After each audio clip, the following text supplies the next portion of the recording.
Friends, ప్రశ్నించడమే నేరమైతే, question చేయడమే అన్యాయమైతే, పాఠశాలల్లో విద్యార్థులకు నేర్పించే ప్రశ్నించండి అనేది కూడా నేరమే అవుతుందేమో, తప్పే అవుతుందేమో.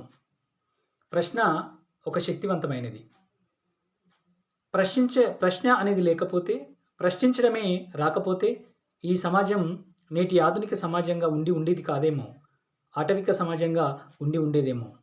ఎందుకంటే ఆపిల్ చెట్టు కింద పడుకున్నటువంటి న్యూటన్‌కి పైనుంచి కిందికి వచ్చినటువంటి ఆ ఆపిల్ పండును చూసి ఇది పైకే ఎందుకెళ్ళలేదు, కిందికే ఎందుకొచ్చిందనేటువంటి క్వెషన్ తన మైండ్‌లో ఉత్పన్నం కాకపోతే బహుశా ఈ భూమికి ఆకర్షణ శక్తి ఉంది అని కనుక్కునేవాడు కాదేమో.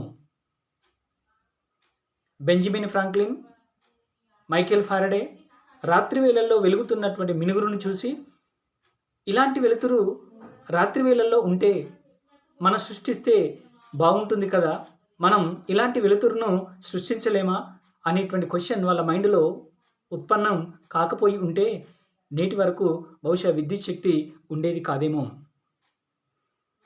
మాయాజూదంలో ఓడిపోయి అజ్ఞాతవాసం చేసినటువంటి పంచపాండవులు ఇది ఒక మాయాజూదం, మేము మోసగించబడ్డాం, మమ్మల్ని మోసం చేశారు అనేటువంటి క్వెషన్ చేయకపోవడం మూలంగానే వాళ్ళని కష్టాలు ఎదుర్కోవాల్సి వచ్చిందేమో.